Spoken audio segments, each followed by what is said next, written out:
Good evening, ladies and gentlemen. 38th favorite dad in the family community, Papa West, Jacob West, here for another exciting episode of TMG Takes the Field, our weekly show where we talk about mainly football, but a lot of other sports, but mostly the NFL, a little bit of college. Like always, we will start off with college because we did have a very exciting week this last weekend. It was rivalry week. Most major rivals played each other. And we're going to talk about conference championship week because huge playoff implications happened last weekend.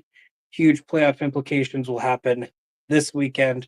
And then obviously we'll talk about the college football playoff rankings that dropped yesterday. So I'll go ahead and start talking about the games that happened yesterday. Tennessee beat Vanderbilt 36-23. Illinois beat Northwestern 38-28. Penn State beat Maryland 44-7. Notre Dame beat USC 49-35. SMU beat California 38-6. Alabama beat Auburn 28-14. Arizona State beat Arizona 49-7. Missouri beat Arkansas 28-21. Indiana beat Purdue 66-0. Oregon beat Washington 49-21. UNLV beat Nevada 38-14. BYU beat Houston 30-18. We did have a couple ranked versus ranked matchups. Texas A&M. Texas won 17-7.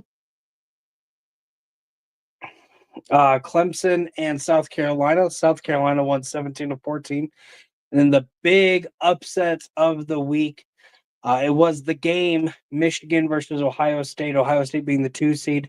Michigan getting the win 13-10, winning in Columbus, winning their 4th straight matchup in the game rivalry. So huge victory there. Again, huge playoff implications happened over the weekend. So as of right now, our college football rankings are number 1, Oregon, number 2, Texas, number 3, Penn State, number 4, Notre Dame, 5, Georgia, 6, Ohio State, 7, Tennessee, 8, SMU, 9, Indiana, 10, Boise State, 11, Alabama, 12, Miami, 13, Ole Miss, 14, South Carolina, and 15, Arizona State. So as of right now, if the season were to end today, Oregon would be your 1 seed, Texas would be your 2, SMU would be their 3, Boise State would be your 4. Then we have Penn State at 5, Notre Dame at 6, Georgia at 7, Ohio State at 8. Playing Ohio State would be number 9, Tennessee. Playing Notre Dame would be 11, Alabama. Playing number 7, Georgia would be number 10, Indiana. And playing Penn State would be number 12, Arizona State. So Alabama Tech being your last one in. Miami missing the playoffs if the season were to end today, which season ended today for last Saturday for a lot of teams. Biggest thing, Miami fell out. It's looking like Miami will not be in your playoffs at all. Or because you have your conference championship games. A lot of conference championship games feature teams already ranked. So it'd be hard to say, hey, you lost your conference championship, you're out of the playoffs, because they said playing in there is definitely going to speak a lot. Really, the one thing Miami can hope for is for Clemson to just destroy SMU in the ACC championship game. Or if Boise State were to lose to Nevada or UNLV. UNLV is ranked 20th. So there's the chance that happens, though, that they bump themselves or that they would bump themselves up into the playoffs, because it's the top 5 conference championships are automatically in. Which, I mean, if UNLV were to win, they'd probably be in. There's a chance that whoever the American champion is jumps them. But huge implications on the line this weekend. It does look like Miami will not make the playoffs, as we're going to talk about our conference championship games that are happening this weekend. So we have the Mountain West championship game, Boise State versus UNLV. Again, right now, Boise State is in. UNLV, if they win, probably going to take that fifth conference championship spot. The only other conference that could take it would be the American Conference. We have Army taking on Tulane. Army currently ranked 24th. With having that one loss to Notre Dame, there's that possibility that if they're a one-loss team, UNLV is a two-loss team, maybe they would jump them. And who knows if Boise State, if they lose, if they're out. They might take one of those last spots. That would kick out Alabama. That'd be crazy. Those games are Friday, your American and Mountain West championship game. On Saturday, we have the Big 12 championship game, Iowa State versus Arizona State. Both teams 10-2. Arizona State's at 15, Iowa State's at 16. Winner is in. We have the SEC championship game. Texas playing Georgia in a rematch. These two teams did meet earlier this year. Georgia getting the win. That was the game where the fans threw trash on the field, making the game stop for like 10, 15 minutes. And then the refs decided to switch a call. They called pass interference. They decided to say there was no pass interference. If Georgia loses, there's a chance they're out of the playoffs, as they'd be a three-loss team, but I really don't think they will. I think regardless of the outcome of that game, both teams are in the playoffs. It's hard to see them getting kicked out. The Big Ten championship game, we have number one Oregon taking on number three Penn State. Oregon has been on top all year. Penn State has been playing great, but their one loss was their one real matchup against Ohio State. So interested to see how they can play against another really good team because they kept it close. I think lost by a touchdown. It was at least a one possession game. Whereas Oregon beat Ohio State by like 2 points. So that's going to be very fun. Oregon also hasn't really played a lot of ranked opponents. Boise State, which they had that stretch at the beginning of the year where they weren't playing well. And then again, that Ohio State game where they did start clicking on all cylinders.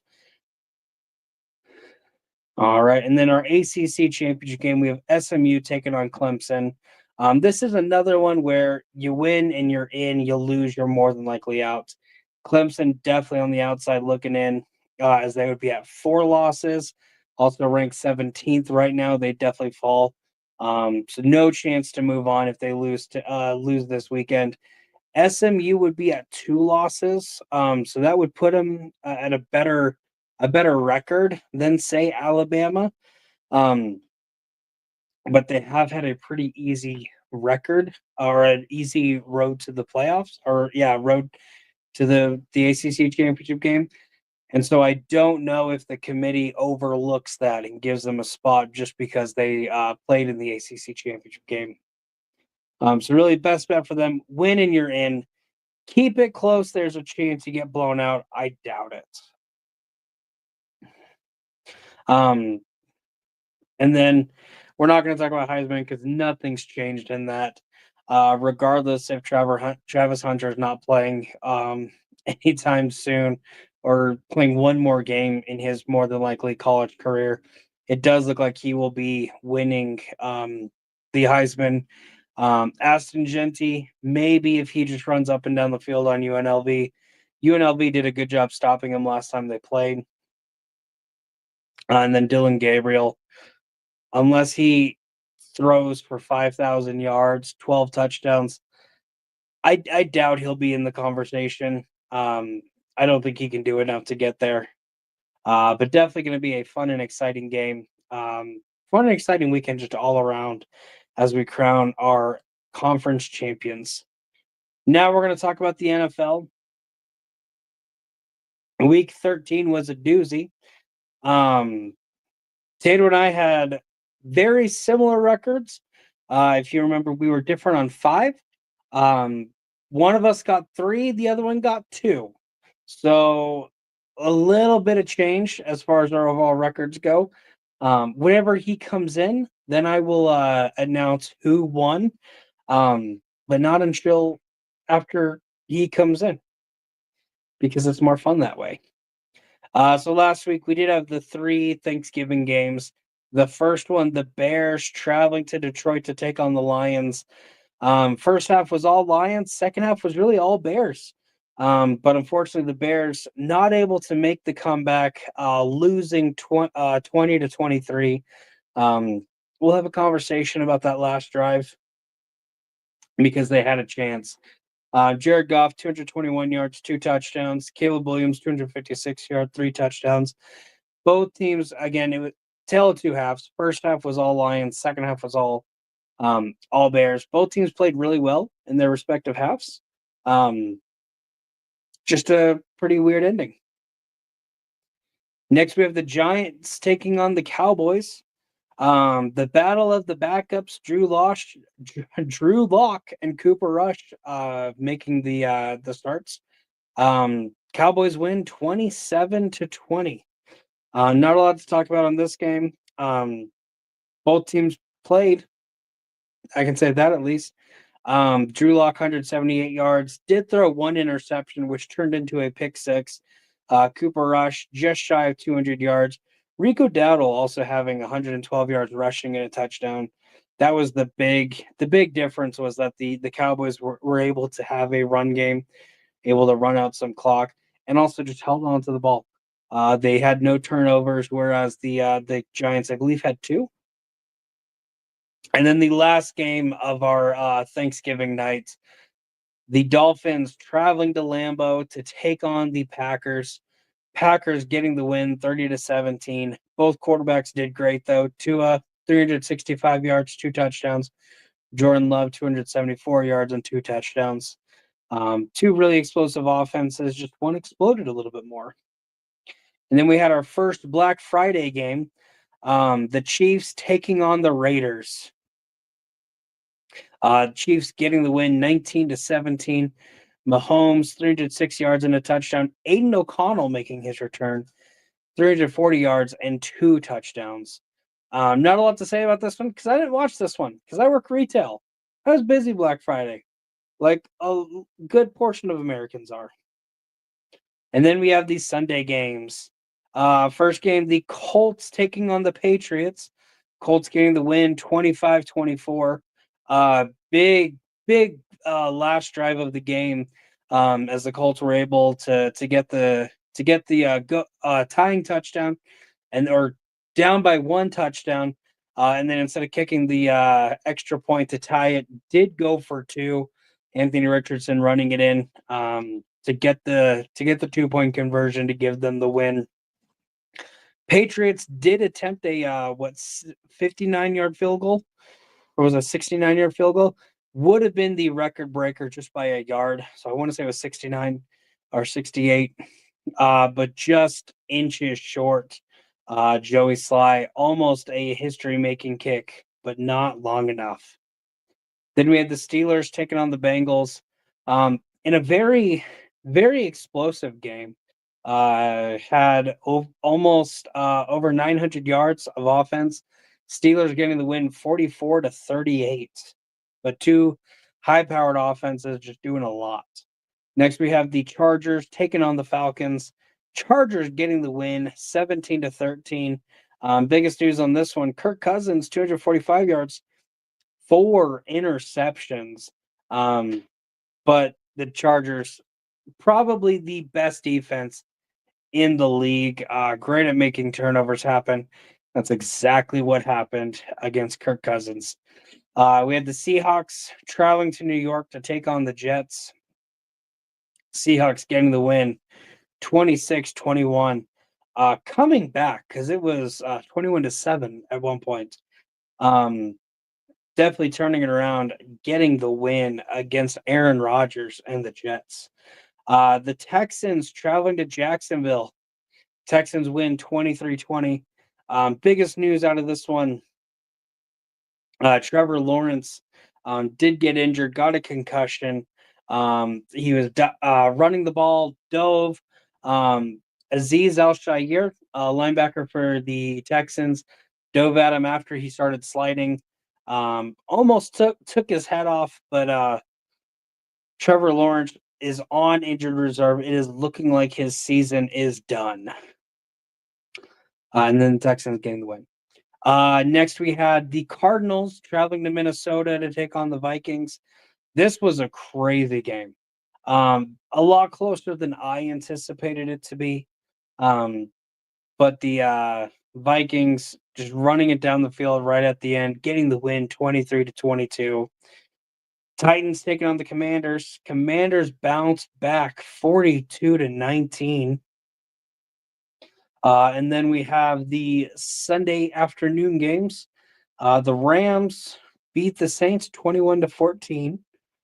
The Buccaneers beat the Panthers 26-23 in overtime. So never count out your division rivals, regardless of how bad they are. And then my favorite game, the Eagles taking on the Ravens. Um, and the score was close, but the game wasn't super close, especially in that second half. Eagles getting the win 24-19. There was one explosive play where Derrick Henry had the ball in open field, and Cooper DeJean, one of our rookie cornerbacks, lit him up, going for the tackle, pretty much picked him up and threw him down. Nobody makes King Henry look like a child, except for the one white cornerback in the NFL. And then our Sunday night game, we had um, a very white game. The 49ers taking on the Bills. Very snowy game. Bills getting the win 35-10. And then our Monday night game, the Browns traveling to Denver. Jameis Winston, 497 yards, 4 touchdowns. So the makings of a great performance and a great win. But unfortunately, 3 interceptions, two being pick sixes, I believe.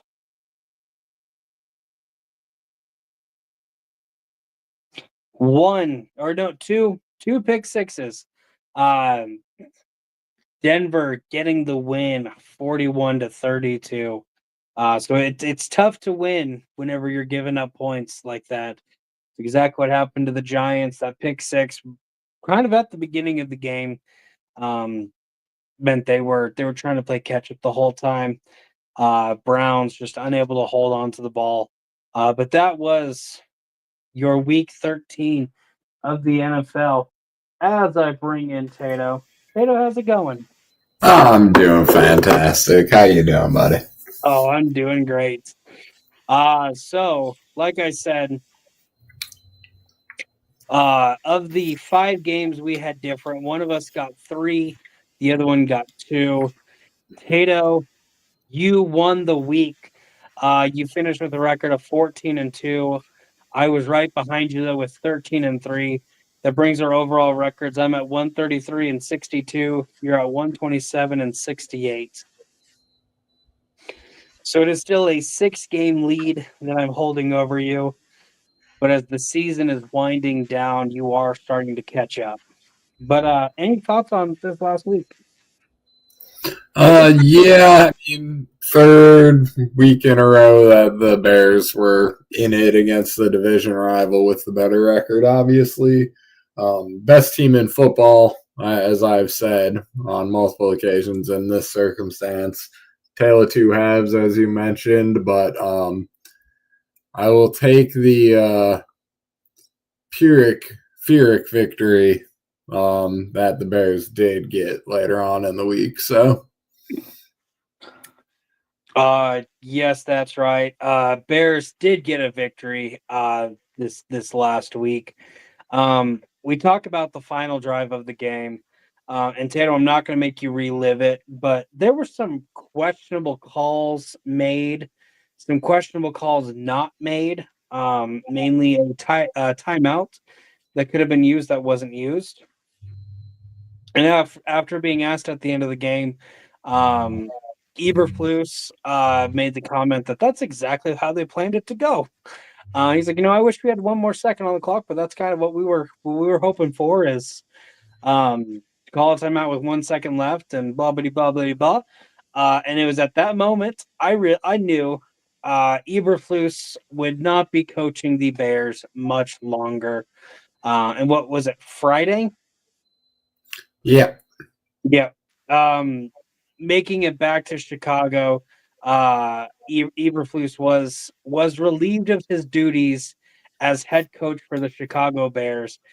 This is the second time in franchise history that a coaching change has been made in the middle of the season. However, this is the first time ever in the history of the franchise that coaching change is due to a firing. The Correct. first time, second greatest Bears coach of all time, George Halas, stepped away to go fight in a war. This time, Mike Eberflus just stepped aside because he's not a great coach. I'd correct you on his name, but he doesn't deserve it. I'm like, is it Mike, Matt? I'm like, oh, it's an M, but I'm I not don't, looking I at don't care. So Tato, what are your thoughts on the coaching news? I believe it's their interim offensive coordinator is now their interim head coach. Yeah. Correct me if I'm wrong on that. But your thoughts on the change, thoughts going forward. Well, I've definitely been calling for it for a few weeks here now. Few I've been years.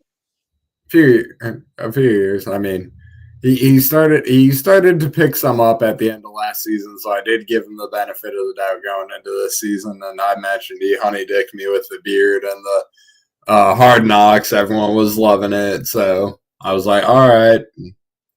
And then after that 4-2 start, I was like, hey, this is working. But then the cracks started to show, man, and it's just one thing after another, and it's just after the fifth time in a row of it, like even the Bears couldn't do it anymore. And obviously, I wasn't there, but from what reports are, and Jalen Johnson himself has been relatively vocal on the media, saying that like he got like Eberflus went into the same shit again. Hey, we're doing good. We got the culture, and Jalen wasn't having it anymore. So I think a couple players backed him up, and then there's not really any coming back from that. So I'm glad the team made the correct decision to move forward on Thomas Brown. On paper, Caleb's been doing wonderful under his 3 games of play calling, so that is nice to know.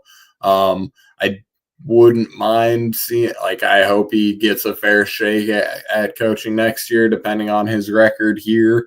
I do think it is going to be hard for him to get that fair shake without winning a lot of games that are going to be tough games. Again, the Vikings, Lions, and Packers are all very good teams, and the Niners and Seahawks are nothing to sniff at either. There are no easy games in this schedule, so and I do think he'll need at least the 3-2, 4-1 type performance to keep the job.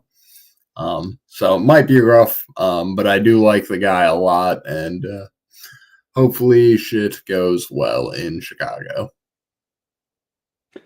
Definitely. Well, again, some more news. I'm gonna go with some less fortunate news. The Jags placed quarterback Trevor Lawrence on injured reserve. Season's likely over for the Jags, especially since they're not really playing for anything. Ravens suspend wide receiver Deontay Johnson for refusing to play. So that's a fun little tidbit. They just picked him up right before the trade deadline.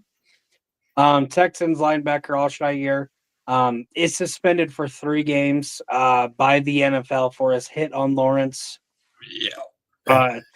And then Christian McCaffrey did suffer a knee injury during the game against the Bills. I don't think anything has been announced. I don't think they placed him on injured reserve.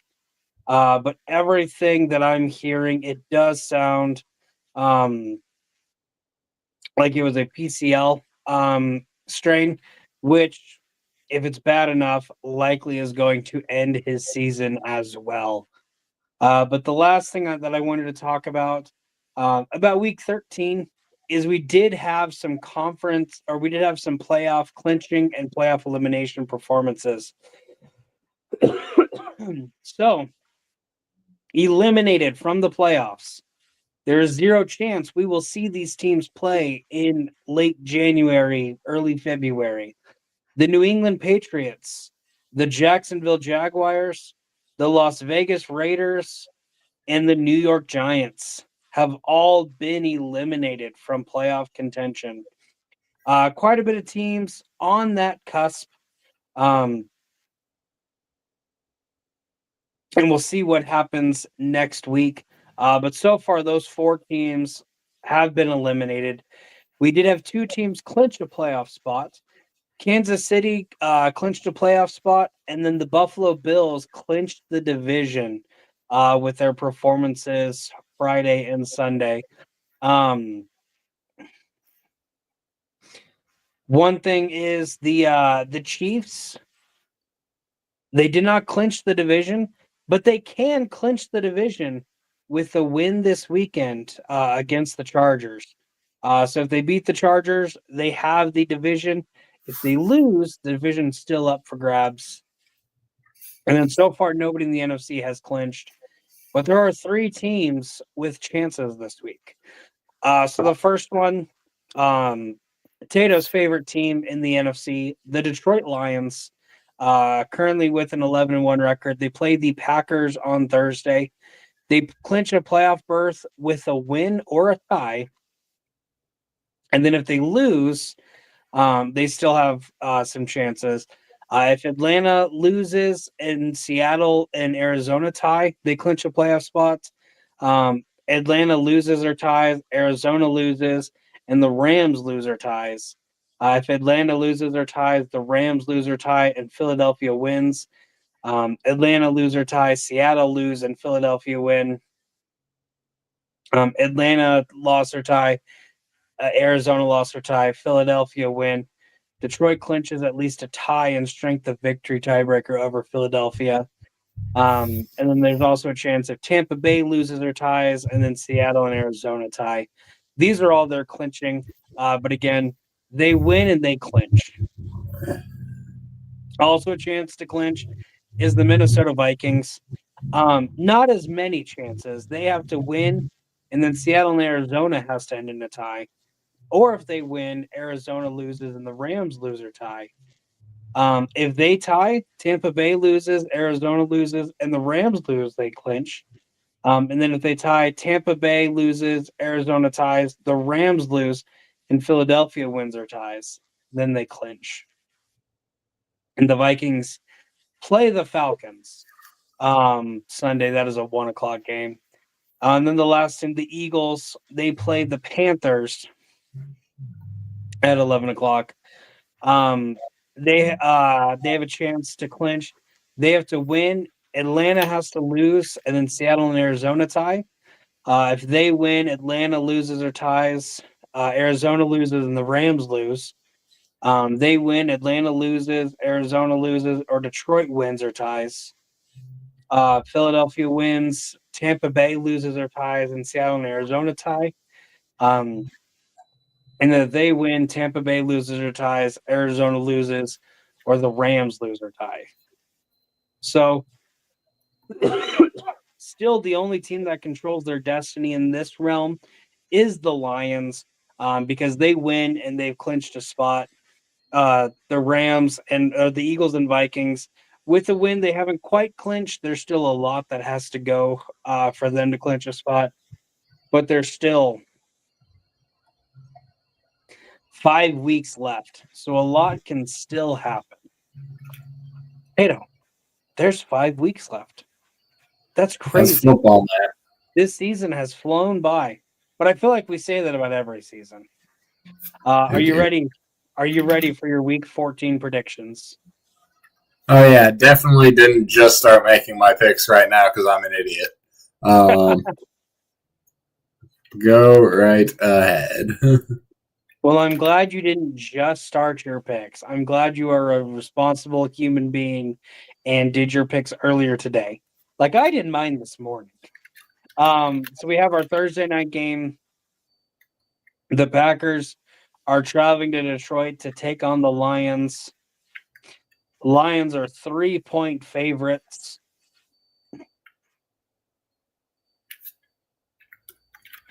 I will go first on this one. This is going to be a fun game, a very tight game, a very competitive game. But the Lions are going to clinch a playoff spot with a win over the Packers. Tato, what do you say on this one? Yeah, I'll definitely concur. I'm glad that that first Thursday game was very easy to pick on the fly, so just in case things did happen. But it's okay. I'm moving through the noon games. Oh, nice. Well, the first one we have the Panthers are traveling to Philadelphia to take on the Eagles. Eagles are 13-point favorites. Tato, I'm going to have you go first on this one. Yeah, I'm not gonna bet that hard against the spread. Eagles definitely one of the best teams in football. Panthers definitely one of the not best teams in football. Eagles. I'm glad to see that you're sticking to your strategy of going against the Panthers because you've made some weird strategies these last couple weeks. Right. I'm in the same boat. I'm in the same boat. Um, I definitely don't believe this winning streak is going to stay. I do think we lose probably 2 games before the playoffs start. Um, but this is not one of those games. We're at home. We're playing a bad Carolina team. Miles Sanders is going to try to have a revenge game, and his revenge is going to get stopped 3 yards behind the line of scrimmage as Jalen Carter just slams him to the ground. Eagles get the win. All right, Taylor. Our next game, the Saints are traveling to New York to take on the Giants. Saints are 4.5-point favorites. One more thing that I haven't talked about yet. Taysom Hill, just electric playmaker for the Saints. He's listed as a tight end. He plays everywhere. He is out with a torn ACL. His season is done. But I'm going to go first on this one. Again, these are two very horrible teams. Um, but they are trying to stay alive and not get eliminated from the playoffs. Um, I do still like Kamara. I don't think Derek Carr is a great quarterback. Nobody thinks he's a great quarterback, but he's at least better than Tommy DeVito or Drew Lock or whoever the Giants decide to suit up behind center. I have the Saints winning in a very ugly game. I will echo your sentiments on that one. I got Saints. All right. I'm about to say this is going to be very much a game where NFL Red Zone does not cover them a lot. And then a game that NFL Red Zone will probably cover a lot. The Browns are traveling to Pittsburgh to take on the Steelers. Steelers are 6.5-point favorites. This is a rematch of what just a couple weeks ago. Yep, 2 weeks ago when they played each other on Thursday Night Football. I won't spoil how that game went. But Tato, you're going first on this one. Who do you have? I will go Steelers here. Mike Tomlin, a winning football coach. Who knew? It's crazy. Um, Here's the fun thing though. The Steelers are 9-3. No matter how this if they can lose every single game. Mike Tomlin has a winning record this year. He Um, does. the dude has yet to have a losing record his whole time coaching.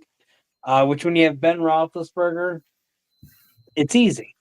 And then the way he's been able to manage it with Kenny Pickett and Justin Fields and Russell Wilson. Um, but do we remember how that game turned out Thursday? The Browns destroyed the Steelers. They embarrassed the Steelers. And I realized it was in Cleveland. But they have that bad taste in their mouth of having a great performance against the Broncos, but just making a couple mistakes. And I think this is an angry Browns team. And I'm calling the upset. I have the Browns beating the Steelers. Call me crazy. Hey. All right. Next, we have the Falcons traveling to Minnesota to take on the Vikings. Vikings are 6.5-point favorites. And this is where I kind of go crazy again. The Falcons are 3-2 away. They play much better when they're not playing in Atlanta, which is crazy to believe. And the Vikings have very much not played as well in the last half of the season as they played in the first half of the season. I'm calling 2 straight upsets. Falcons get the win. I might get cheeky and give this one to the Falcons if it were in Atlanta, despite them being the better, hypothetically being the better road team and on paper being the better road team. But I am going to go Vikings here. I don't think this is where a crack starts. I think the Vikings still get this one done in Minnesota. All right. Next, we have the Raiders traveling to Tampa Bay to take on the Buccaneers. Buccaneers are 6.5-point favorites. Tater, who do you have in this one? I have the Buccaneers getting it done. Raiders, not much to play for. Is kind of crapping out. Good pirate on pirate battle, though. This is good pirate on pirate battle again. The Raiders are eliminated from playoff contention. Although fun little insights. These are going to be 2 teams that just don't want to win. The Raiders are 1-6 on the road. The Buccaneers are 2-4 at home. So both teams struggle with winning in this whatever location this game is being played at. But I think the Buccaneers, this is crazy. The Buccaneers win, the Vikings lose. The Buccaneers are in the lead of that division. Who would have thought in week 13 the Buccaneers would be division champs? I didn't. I'll admit that right now. I have the Buccaneers just regardless of if they don't win at home a lot. They're going to get the win here.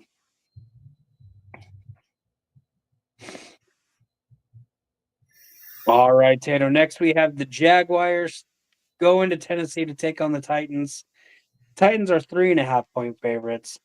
Again, Trevor Lawrence is on injured reserve, definitely not playing this game. So it does sound like Mac Jones will be starting for Jacksonville. I'm going first on this one. You might ask me, Papa, who do you trust more, Mac Jones or Will Levis? Neither of them. But I trust Tony Pollard more than I trust Travis Etienne or Tank Bigsby. I have the Titans getting the win here. Tato, what about you? I am also picking the Titans. I do not Jags are pretty bad with Trevor Lawrence. I don't think they're going to be better with Mac Jones. So, yeah, and I think when he had his 2 or 3 game stretch as their starting quarterback, they lost every game. That doesn't change here. They might get a win in the remainder of the season, but not here. Next, we have the Jets traveling to Miami to take on the Dolphins. Dolphins are 6-point favorites. Tato, what's your thought on this one? Tua didn't get concussed last week, did he? I don't think so. All right, I'll go Dolphins. All right.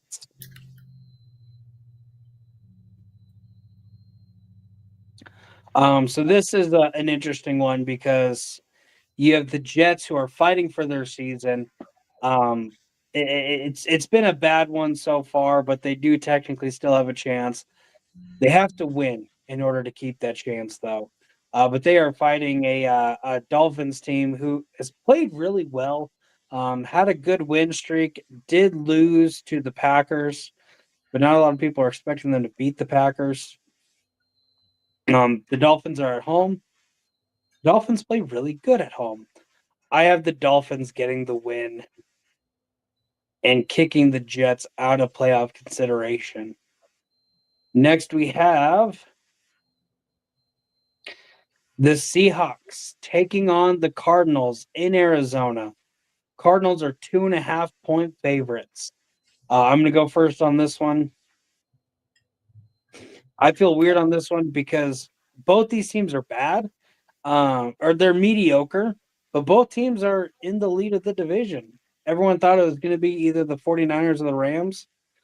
Right now, it's the Seahawks and Cardinals. I like the Cardinals defense a little more than I like anybody else. Kenneth Walker is fighting some injuries, so who knows how well he'll be able to play, if he even plays at all. And that Cardinals defense can be great or horrible. Depends on the game. I'm going to bet on them playing a good game this week. I have the Cardinals winning. Yep, and hopefully Jay does not listen to this part of the episode. I'll also take the Cardinals. It's another one of those, like, I would give it to the Seahawks if it were in Seattle kind of thing, but yeah. So the Cardinals screwed up your C strategy last week, which you're still going for them. Interesting. Indeed. All right, next we have the Bills traveling to Los Angeles to take on the Rams. It's technically an away game, but Los Angeles doesn't play at home. Bills are 4-point favorites. Tato, what's your thoughts on this one? I got the Bills. They're just definitely, again, one of the better teams in football. The rare bet against a Harbaugh for me. What Harbaugh are you betting against? Oh, fuck. I was thinking Chargers. Never mind. Yeah, no, it's the Rams. Yeah. I would. LA, fucking, yeah. Well, then that makes me feel even better. All right. And then the last of the Sunday afternoon games, the Bears are traveling to San Francisco to take on the 49ers. 49ers are 4-point favorites. Tato, who's your pick on this one? 4-point favorites. But there's no Matt Eberflus, so Bears. Let's go. Let's do. They're gonna be the ones to do the thing. Fire the coach. Get the W. That they like. The losing streak's gotta snap somewhere. So it has to snap somewhere. This is as likely of a place as any. San Francisco's beat up. They're down to their third string running back right now, whatever his name is. Trent Williams is probably going to miss this game also. And the 49ers record without Trent Williams is scary bad. I do think we always say it, when a team fires their head coach, they just have a fire under them that next week. Didn't happen for the Jets, happened with the Saints, and I think it happens here with the Bears. I have the Bears winning. I have the Bears snapping that losing streak, and snapping the 49ers. Make a funny pun. Next, we have Sunday night. The Chargers are taking on the Chiefs. The Chiefs are 4-point favorites. And again, if the Chiefs win, they clinch the division. I'm going to go first on this one. This is the second time these two teams have played each other. It was very close last time. This week is going to be a little bit different. Chargers' main running back, J.K. Dobbins, is out. They do still have Gus Edwards, though. And that offense has just been playing so well. That defense is scary. And even though Mahomes has been playing very well, he hasn't been playing a lot of great defenses. I think the Chargers get the win, delay the Chiefs division championship, but hey, the Chiefs will get it next week. It's all right. Give me the Chargers. This is where I'm at. I'll bet against the Harbaugh. I'll take the Chiefs. Because why would I not? I don't know. I don't know why you wouldn't. All right. And then our Monday night football game, the Bengals traveling to Dallas to take on the Cowboys. Cowboys got their first home win this last week. Do they make it number 2? Bengals are 5-point favorites. Tato, who's your pick on this one? I will take Joe B to go fucking ball out on Monday night and flex on the interview after. Yes, on paper, you look at these two teams and the seasons they've been having. You're like, why is this my Monday night football game? And I still question that. But hey, Joe Burrow is going to ball. The Bengals 3-3 on the road. They've gotten most of their wins on the road, and they're fighting for their season right now. A win's going to take them a long way of still getting a playoff berth. For the Cowboys, their season was over like before it even started. I don't care what Micah Parsons says. I have the Bengals winning this one as well. All right, Tato, there's our week 13 predictions. Looks like we're different on 3 of them. Indeed. So we shall see. Do you get a lot of ground back up on me? Do I kind of turn it back around and start digging that hole even more on you? Who knows? But we shall see next week. So you sitting here watching this video, thank you so much for watching. Please like what? I did want to talk about just shreep. Leonard Williams, 92-yard, pick 6, 300 pounds. Let's go. That's true. Right. Big boy moves. It's always fun when that happens. Rarity. Yes. All right. But yes, thank you for watching. Like, subscribe, comment down below who you think the funniest person to get a pick 6 would be this week. My personal favorite would be Jordan Davis. I think it'd be funny to watch Jordan Davis just kind of catch the ball and run it down. Because everyone's talking about Jalen Carter. Nobody talks about Jordan Davis. Tato, who do you think would be the funniest pick 6 to happen this week? Ooh, that's a good one. Aiden Hutchinson. Highly unlikely, but we shall see. Thank you so much for watching. Make smart choices. Wash your hands. Be nice to people. Or don't. I really don't care. I'm not your dad. But I could be your papa. And then stream and play